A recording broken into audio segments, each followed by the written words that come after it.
Assalamualaikum warahmatullahi wabarakatuh.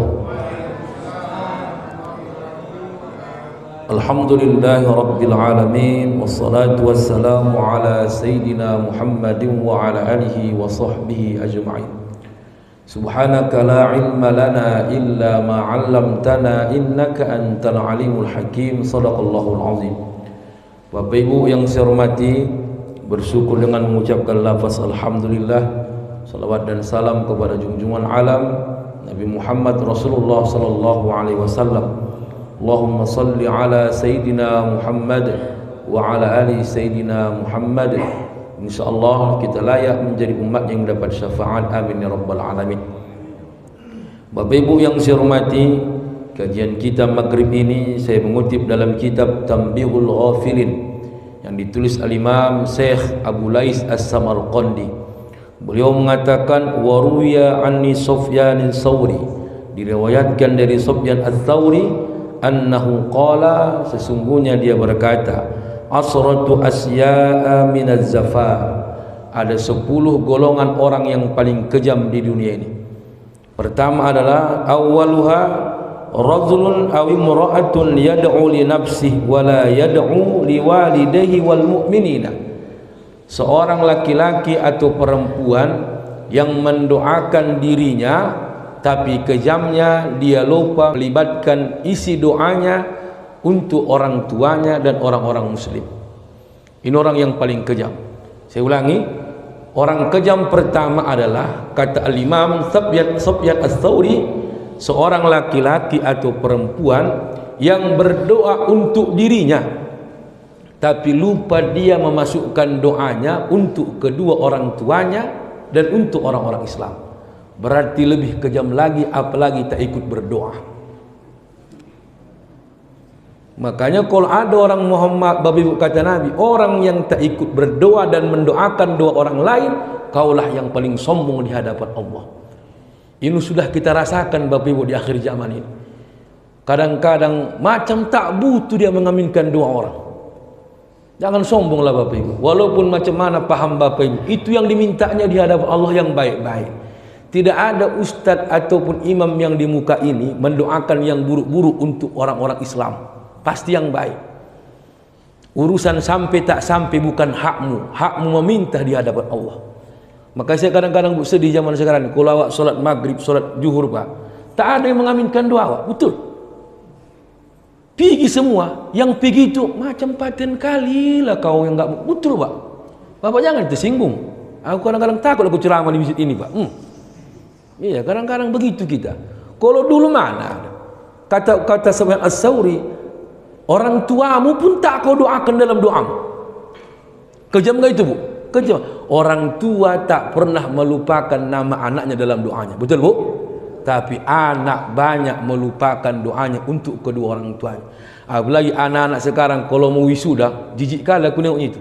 Yang dibuatnya di lembar wisudanya itu, di skripsinya itu, nama ceweknya, nama cowoknya, belum tentu jodohmu itu. Terima kasih atas dukungannya selama ini menyusun skripsi ini.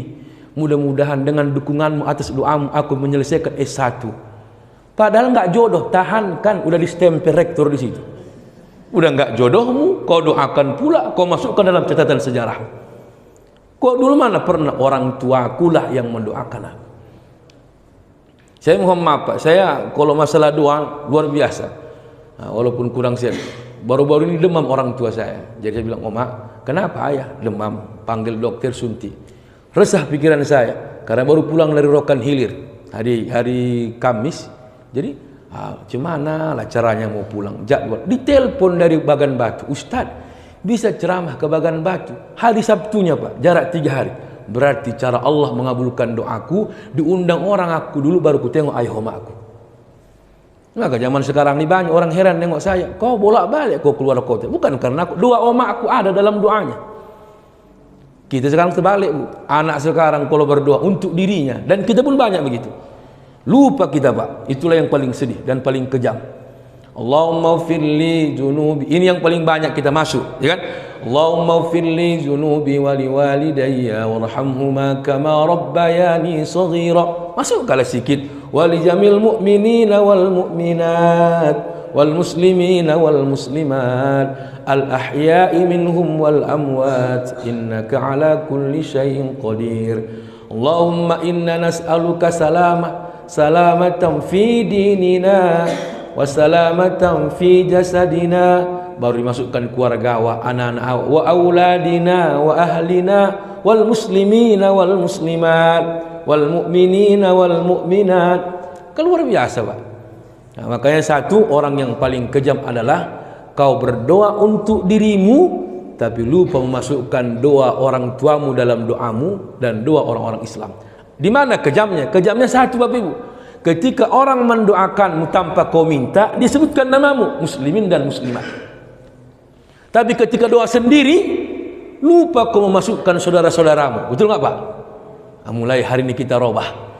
Saya beribadah, ya Allah ya Tuhanku, banyakkan rezekiku dan rezeki sahabat dan keluargaku. Kan masuk di situ. Ya Allah ya Tuhanku, kayakanlah aku. Kita aja rupanya mau kaya, orang pun mau kayanya. Coba dirubah mulai sekarang doanya. Ya Allah Tuhan, kayakanlah aku. Tapi jangan pala sebut namanya, nama omakku si ini. Enggak usah pala, banyak kali itu. Kayakanlah aku, seluruh keluargaku, anak keturunanku dan saudara-saudaraku, kaum muslimin dan kaum muslimat. Tak pala dibilang, ya Allah Tuhan, ku kayakanlah aku, kayakan anakku, kayakan mertuaku, kayakan iparku. Datang malaikat, banyak kali yang ku minta, kata malaikat pula nanti. Kan? Nah, jadi itu bahasanya. Jadi berdoa. Satu lagi, kalau berdoa jangan paksa yang kita minta, tak ngerti kita apa yang kita minta di hadapan Allah. Bahasa Indonesia kalau tak paham bahasa Arab, sok-sok bahasa Arab entah apa artinya. Wafaqu lama wa qarakatan, wafaqu baru waqilatan. Bukan bahasa Arab itu. Faku lama bekarat, faku baru bekilat, kata. Malaikat pun senyum. Apa yang kau minta, kata. Betul kan? Wafaqu lama wa qarakatan, wafaqu baru wakilatan. Itu dia. Punai bahasa Indonesia. Jadi kalau ada ustaz Bapak Ibu tengok dia berdoa pakai bahasa Indonesia, itu bukan karena kebodohannya, itu bentuk kehati-hatian dia biar orang mengaminkan apa yang dia minta. Kan? Ya Allah ya Rahman, kami duduk bersamamu ya Rabb. Lama kami tak bersua dengan orang tua kami. Tolong jumpakan kami ya Allah. Kan kami, bukan aku, kami. Jumpakan kami dengan wajah orang tua kami minimal dalam mimpi kami ya Allah. Ya Allah ya Tuhanku, doakanlah kami dalam keadaan sehat walafiat. Biasakan bahasa kami, Pak. Kenapa? Karena orang pun mendoakan kita. Kenapa kita kejam kali? Kan kejam itu ya. Awak didoakan orang banyak, tapi kita tak mau mendoakan orang banyak. Itu orang kejam pertama. Yang kedua, nah ini yang banyak kita kena ini. Rasulun yaqra'ul Qur'an wa la yaqra'u fi kulli yawmin mi'ati ayah. Orang yang paling kejam yang kedua, kau membaca Al-Quran dalam satu hari tak cukup dari 200 ayat. Tak cukup dari 100 ayat. Muhammad. Orang yang paling kejam, satu hari kita kurang membaca 100 ayat. Saya pun kena di sini. Lebih tahan kita membaca WA ketimbang membaca Quran. Kalau WA tahan begini mati itu. Aku pun kena aku ini, Pak. Maka jadi aku baca kitabnya agak senyum-senyum aku. Ini kena juga sama aku. Ini aku pikir, iya. Jangankan awak. Kadang-kadang ada orang paling kejam lagi. Khotib bicara, buka WA dia. Khotib bicara, sanggup dia nengok Facebook. Khotib bicara, main WA dia. Nengok TikTok dia. Kenapa tahu? Ku tengok di atas. Bapak jangan main-main. Aku begitu aku bicara apa? Ku tengok dari yang hebatlah pula anak muda ini, aku pikir. Iya, Pak. Jangankan kau baca Quran 100 ayat, khotib bicara Jumat wajib mendengarkan khotib, tak kau openkan. Memang zaman mudah hilang iman tu, Pak. Ngeri. Oh maaf, saya termaksud khotib yang ditakuti orang saya. Ustaz ni kalau ceramah lucu, tapi kalau khotib enggak yakin orang tu kalau khotib aku tegas. Kalau ceramah lawak-lawak dia begitu khotib, mak ngeri kali kawannya. Yang sama bedalah pula. Enggak mungkin aku khotib ngelawak, hancur Jumat. Iya kan? Iya. Harus pandailah tempatnya. Kejam enggak, Bu? Kejam. Mari kita robah untuk diri saya dan kita semua mulai malam. Makanya orang dulu, Bu, lapu Al-Quran tu bukan tak dipakai. Saya mohon maaf, kalau aku ceritakan tadi aku baca, menetes air mataku. Mertua saya demi Allah sampai lapuk lembaran-lembaran Al-Quran itu. Setiap habis sholat, kadang-kadang mencari sampulnya dia hilang, saking sering jadi baca. Kalau kita mencari Al-Quran entah kemana kita letakkan, karena jarang dibaca. Mana Al-Quran mama? Kenapa? Udah 1 tahun disimpan, hilang Al-Quran itu Pak. Orang dulu hilang halamannya bukan karena lapuknya, karena sering dibuka. Tetesan keringat ketika baca Quran, ngembang bacaannya. Coba bandingkan Al-Quran dulu, lapuk. Sekarang cantik-cantik. Tengok, rapinya lagi. Saking rapinya, begitu Ramadan berdebu. Membaca Quran jadi kebutuhan, tong. Sedang Al-Quran cuma perhiasan. Bahasa Inggris sangat digalakkan, tong. Bahasa Arab katanya kampungan, yang benar aja. Yang begitu dia Pak. Iya. Kalau dulu setiap habis maghrib anak ini baca Quran semua. Taqabbalallahu minkum minna wa minkum taqabbal ya karim. Sekarang Muhammad, ini yang Muhammad, wajarlah kata Sufyan Ats-Tsauri, manusia paling kejam, kalam Allah tak sampai 1 hari 100 kau baca. Ustadz saya penceramah malam ini mengakui itu Pak. Betul. Ngomong kadang-kadang, jangankan 100 ayat, kadang-kadang sehari pun tak baca Quran Pak. Jangankan sehari, untung ada wirid Yasin Pak. Yasin itu dibaca seminggu sekali. Itu pun waktu nggak ikut baca, tidur dia. Yasin itu yang baca dia, bukan dia yang baca Yasin. Ya Bu ya. Nah, makanya pegang. Saya mudah-mudahan mulai malam ini terketuk hati saya baca kitab itu. Kan? Oh ya pula ya. Kejam kali lah Al-Quran yang Allah turunkan 22 tahun 2 bulan 29 hari, hampir 3 tahun lebih, kurang lebih Nabi Muhammad memperjuangkan sempurna wahyu Al-Quran. Udah sempurna dibukukan di masa Utsman bin Affan, udah dibukukan, dicetak bagus-bagus. Cetakannya pun bermacam-macam, ada yang warna pakai tajwid, ada yang pakai tafsir, ada yang pakai terjemahan. Kurang kejam apa lagi kau? Udah lengkap dicetak Al-Quran itu baik-baik, membacanya pun tak mau kita. Terkejut anak ni. Siap-siap jantung dek ya. Begini baunya Pak. Mungkin baru dengarnya aku ceramah ini kan. Coba memang berat Al-Quran. Makanya kata Nabi, membaca Quran itu betul rutinnya, bukan karena banyaknya. Kok dihitung-hitung pasnya itu, habis 1 rakaat, 1 solat 20 ayat. Berarti kalau 5 100 ayat. Kan? Bismillahirrahmanirrahim. Al-Fatihah 7 ayat. Alhamdulillahi Rabbil Alamin Ar-Rahmanir Rahim Maliki Yawmiddin Iyyaka na'budu wa iyyaka nasta'in Ihdinas siratal mustaqim Siratal ladzina an'amta 'alaihim ghairil maghdubi 'alaihim waladdallin.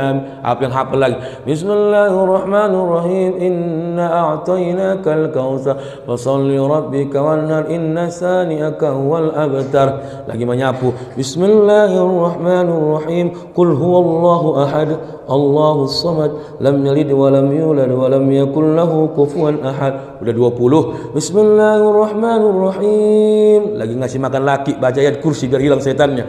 Allahu la ilaha illa huwal hayyul qayyum la ta'khudhuhu sinatun wa la nawm lahu ma fis samawati wa ma fil ard man dzal ladzi yashfa'u 'indahu illa bi idnihi ya'lamu ma baina aydihim wa ma khalfahum wa la yuhituna bi syai'in min 'ilmihi illa bima syaa' wasi'a kursiyyus samawati wal ard wa la ya'uduhu hifdzuhuma wa huwal 'aliyyul 'azim. Minum kan insyaallah. Kesurupan lah waktu itu. Iya. Saya mau ini saya malu juga Pak, betul. Saya bukan menunjukkan mertua saya, tidak. Memang betul saya lihat habis maghrib, karena saya dulu nyewa Bu, 1 dinding sama mertua saya. 1 dinding, 8 tahun. 1 dinding. Jadi datang orang komentar, "Alah, punya mobil tapi rumah numpang sama mertua," marah mertua saya. Maka mulai saya menikah, walaupun itu hak istri saya yang saya tempati, tetap saya bayar rumah sewanya. Itulah kami orang perantauan itu. Kenapa? Dia membangunkan untuk disewakan, cuman agak miring harganya, itu aja bedanya. Timbang nggak bayar, nggak ada otak. Menantu sekarang cuma numpang aja taunya, bayar pun nggak mau, air pun nggak terbayarnya, uang lampu pun nggak terisinya. Aku luntung ku bayar mau mak separuh. Maka orang nggak bisa ngomong, oh bukan numpang itu, bayar itu tiap tahun biar tahu kalian, baru diam sekampung tuh. Begitu makanya saya dengar bu, setiap maghrib kadang-kadang ya Allah Rabbi, luar biasa. Sampai wafat dia itu Muhammad, habis wudhu dia, habis sholat asar mencuci dia wudhu, jatuh kamar mandi, koma 2 jam meninggal dunia. Karena setiap doa dia, sasalkan saya duduk, aku diletak banyak permintaanku. Apa itu nan tulang? Karena mertua saya Margana Sution, nanti kalau meninggal aku jangan menyusahkan anakku. Kalau bisa aku nanti mati, jangan sempat menyusahkan anakku. Kenapa? Udah ku tengok banyak kawan-kawanku sampai 70 tahun susah anaknya gara-gara dia. Betul pula, jatuh 2 jam diperingati, meninggal dunia. Berarti tak sempat menyusahkan anak-anaknya. Kenapa? Mungkin berkah Al-Quran. Nah kita ini nggak usah bohong pak. Saya bilang sama-sama kawan-kawan, kita ustaz nih karena bahan ceramah makanya pernah baca Quran. Kalau nggak jadi bahan ceramah nggak keluar itu. Makanya kadang-kadang kita ngeri. Mulai bu ya, nah, mudah-mudahan mulai malam ini untuk diri saya, jangan pula aku ceramai orang aku tak baca Quran kan. Betul ini pak. Kalau baca Quran, Allah kau pun nggak pernah baca Quran kata. Itu yang paling kejam. Betul nggak ini bu? Kejam nggak kita bu? Kejamlah, nggak usah kita munafik, kejamlah kita, nggak usah bohong kita di sini. Bersyukurlah ibu yang kurang dari 100 ayat dalam satu hari dia baca Al-Quran. Apa maknanya? Abu Lais As-Samarqandi, samalah kau menghargai kalam Allah dalam rumahmu. Yang ada orang sekarang nyanyi satu hari itu di rumah itu. As-Seqabanaya. Berikan anak sekarang, ya kan? Kiu cukurku gede buat jerok katanya entah apa-apa anak sekarang ya kan di rumah itu mana begitu alif bata sajim ha kho dal jal ro jaisin shim sad dad to zo agim ghim fa qab kaf lam mim nun waw ha lam alif hamzah ya. Makanya di kampung kami Bapak Ibu, nggak tahu aku Bang mau di tempat Bang apa ya, Bang kami Bang Regar ini. Kalau kami di Labuan Batu Utara itu mengaji ba'da asar menjelang maghrib, dapat 2 pahala di situ. Pahala sholat maghrib bersama guru, habis sholat maghrib mengaji, pas waktu isya baru pulang sholat maghrib dulu, dapat 2. Orang sekarang bu, guru itu yang diatur oleh yang punya rumah. Ustaz datang ya, kalau enggak baik besok-besok. Ustaz nggak usah datang, anakku lagi capek. Orang sekarang itu, aku udah korban aku. Udah di jalan aku naik kereta, Ustaz nggak ngaji, memang kurang ajar yang punya rumah ini berpikir. Udah jalan awak naik sepeda, di tengah jalan dibatalkan. Kalau dulu awak yang mendatangi guru, makanya nggak berkah sekarang pak. Apalagi orang kaya, jangan atur guru itu bu. Walaupun ibu bayar honor kami sebagai guru privat, saya kadang-kadang begitu pak. Allah, nanti kita bahas itu. Ada orang yang baca Quran karena dunia, ya. Ada saya punya kitabnya itu khusus masalah Al-Quran. Itu yang pertama. Yang kedua, yang ketiga, ini pula rajulun dakhalal masjida wa kharaja wa lam yusalli rak'atain. Seseorang yang masuk ke dalam masjid, kejamnya kau tak menghormati rumah Allah, minimal kau solat 2 rakaat sebelum duduk. Itulah namanya tahiyatul masjid. Nah, mari kita amalkan bersama. Tapi tahiyatul masjid yang ada cuma di masjid. Kalau di musola tak ada tahiyatul musola. Nah, jadi yang ada cuma di masjid. Bapak Ibu yang saya hormati, yang keempat, rajulun, ini pula yamurru ala maqabiri walam yusallim alaihim walam yad'u lahum. Seseorang yang melewati kuburan, kejamnya kau saudara-saudaramu dalam kubur tak kau sapa dengan salam. Maka assalamu alayka ya ahlal kubur. Ya kan? Nah, cuman ada salam yang tak boleh dijawab. Pertama, salam ketika orang kajian atau baca Quran. Zaman sekarang ada juga jamaah tak ngerti. Awak lagi ceramah, awak lagi baca Quran, datang jamaah terlambat. Assalamualaikum. Semua disalaminya. Aku pun hilang bahanku. Mana tadi yang aku bilang itu? Tak wajib dijawab itu. Makanya kenapa? Wa idza quri'al Qur'an fastami'u lahu wa ansitu.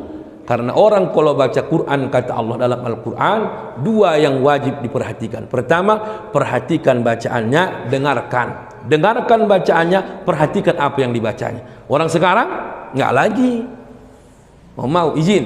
Makanya mohon maaf kita ini harus hati-hati. Yang kedua apa? Kalau orang yang nggak boleh menjawab salam adalah di tempat-tempat yang tak baik. Contoh di kamar mandi, kan, di WC. Jadi jangan bilang, Ustaz, apa hukumnya menjawab salam kalau kepalaku yang menjawab, badanku kan di dalam. Sama. Ada juga jamaah kadang-kadang ngakal-ngakali. Assalamualaikum, waalaikumsalam, masuk, aku kamar mandi, mulutku yang keluar ini nggak apa-apa, kata.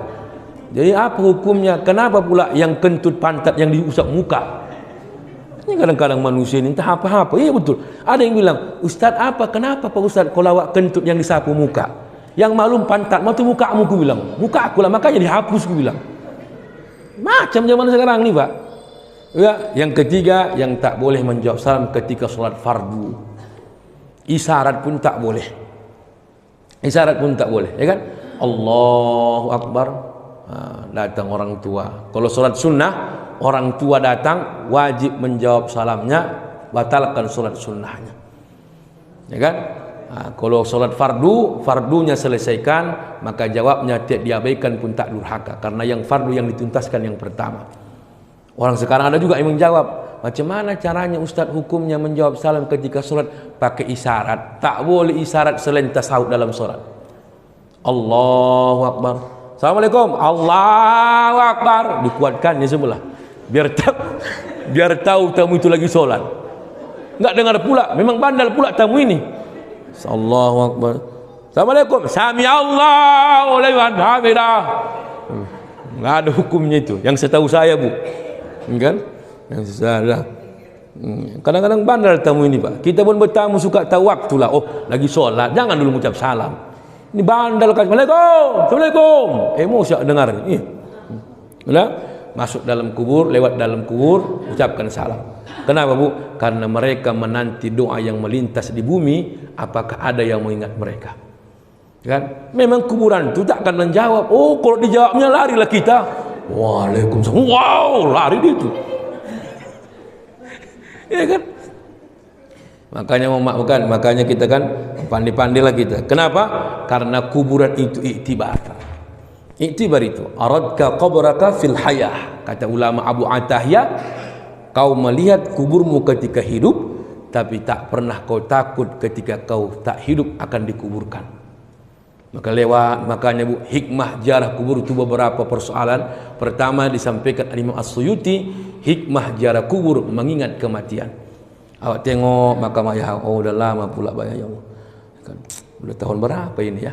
Tapi ada orang gara-gara lama tak ziarah kubur, dari Medan pulang ke kampung halaman, pas pula 2 tahun 3 tahun sekali ziarah kubur lah dia. Begitu sampai di perkuburan, nyari-nyari tempat kuburannya, menangis dia. Udah dibersihkannya semua sama adik-adiknya. Ya Allah, udah lama meninggal. Adik nomor 2 nanya, Bang, bukan ini Bang kuburannya Bang? Oh iya, lain namanya. Balik lagi yang sebelah, udah bersih kuburan waktu yang sebelah tuh, cangkil lamanya tak dikunjungi. Makanya kuburan yang saya lihat bagus, tatanan kuburannya bersih. Yang maaf, itulah kalau jalan-jalan nanti ke Krakatau, Simpang Krakatau, lapangan Gajah Mada, bersih kan? Oh bersih, daftarnya pun ada, ya kan? Tahun berapa dia meninggal, di sini bloknya, pakai blok, kan? Cuman kita harus tahu kan, kenapa perempuan dilarang ziarah kubur? Karena perempuan kalau ziarah kubur banyak mengaung-ngaung, banyak mohon maaf mengibah, banyak dia meraung-raung, menyesali, mengungkap, semua dikeluarkannya dalam tangisan. Makanya tak boleh, ya kan? Kok cepat kali abang meninggal, Bang? Oh cepat kali abang meninggal, Bang. Macam mana anak-anak nih, Bang? Gak mungkin aku sendiri, Bang. Pegawai abang pulau babang gadekan di Bengsumu. 25 tahun rumah ini, Bang. Macam mana aku memikirkan angsuran ini, Bang? Maka orang yang meninggal dunia itu akan ditinggalkannya ketika yang ditinggalkannya mengerti bahwa tak ada yang pantas ditinggalkan selain apa? Bil kutfini wal kafani. Hanya 2, kain kapan dan kapas.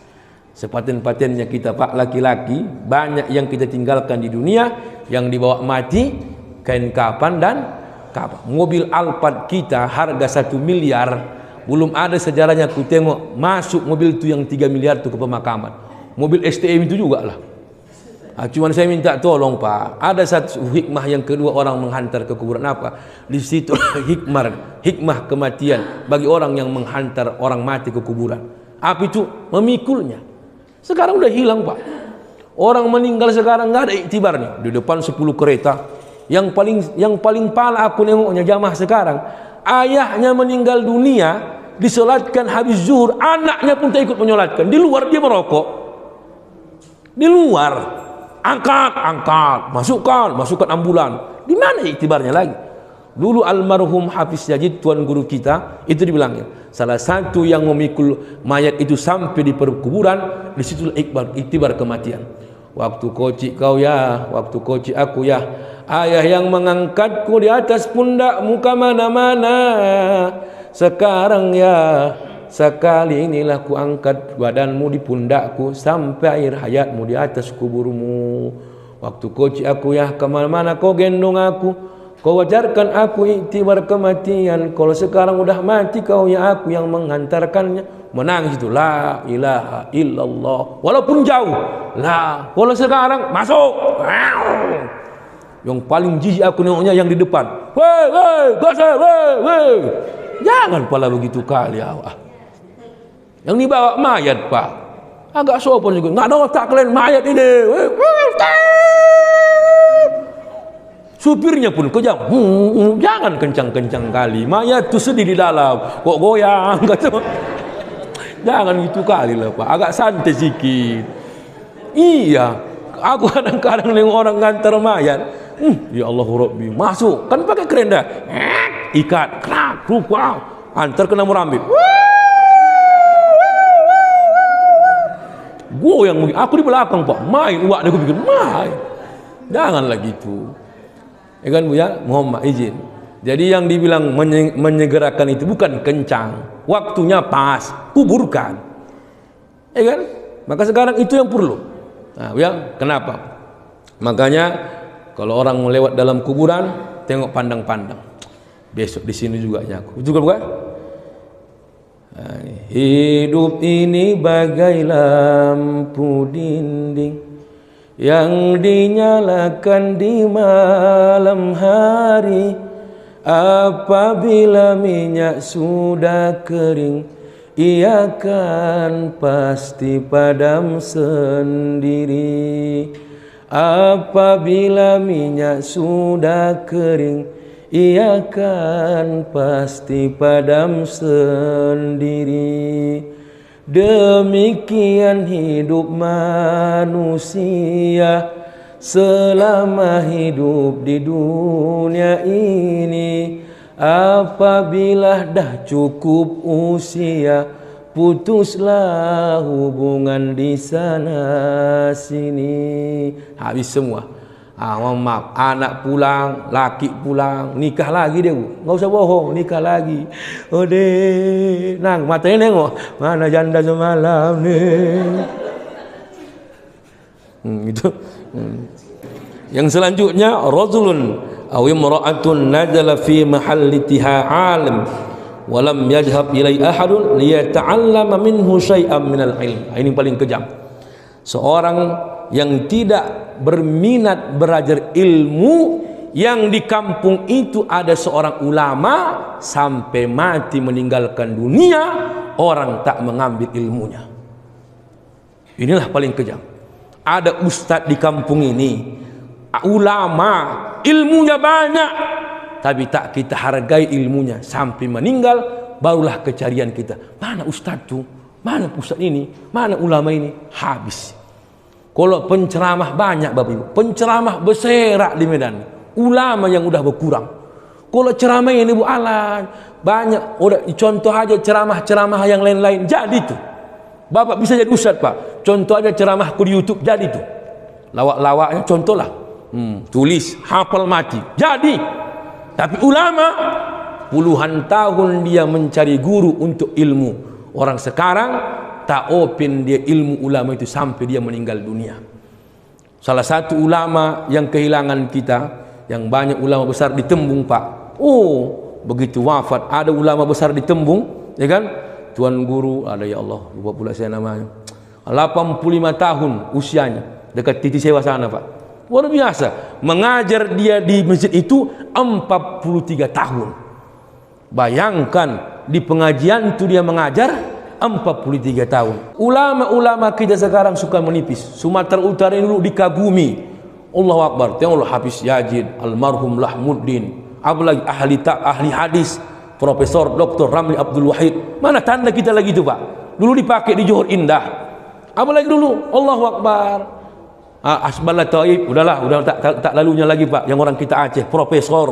Gantinya Dr. Jamak Sari. Kami pakai semua itu. Kenapa? Karena kita sekarang mencari yang viral, bukan mencari yang berilmu. Asal viral sikit undang, walaupun tak ada ilmunya. Asalkan viral sikit undang. Ini yang paling sadis, Bu. Apa itu? Rajulani tarafaqa wa lam yas'al ahaduhuma an ismi sahibih. Orang yang paling kejam selanjutnya, dua orang yang berpapasan, nampak bertatap wajah tapi tak saling menyapa. Saya mohon maaf, Bapak, izinkan maafkan saya. Saya orang paling pelupa nama, Pak.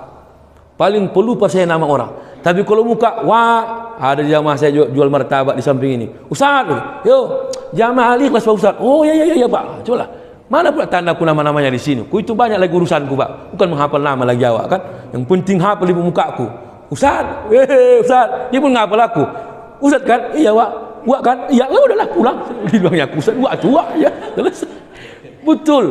Orang dulu, kalau sekarang, mohon maaf, izinkan papasan awak naik kereta.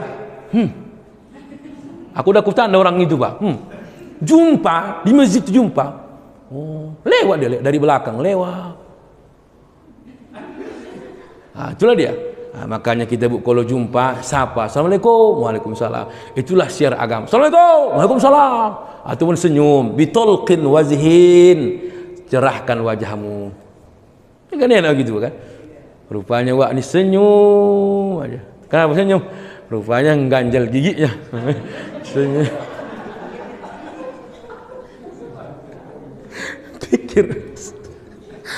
Pikir awak karena beramal, rupanya ganjalnya. Ya, Pak. Enggak, lepas kesenyuman. Ya, Pak, enggak. Jadi kayak begitu, Pak. Saya sering kadang, Bu, kalau di luar, mohon maaf, kadang-kadang di majelis kopi pakai baju kaos saya pakai baju kaos, tak pakai, nggak mungkin lah pakai loe, pakai sarung kan, beginilah sikit. Kadang-kadang datang jamaah terharu dia nengok muka aku, kalau pakai peci nggak, wah tuh, Ustaz ya, ada pula yang aneh, Ustaz kan, iya, Uak kan, iya, sama-sama nggak tandanya, macam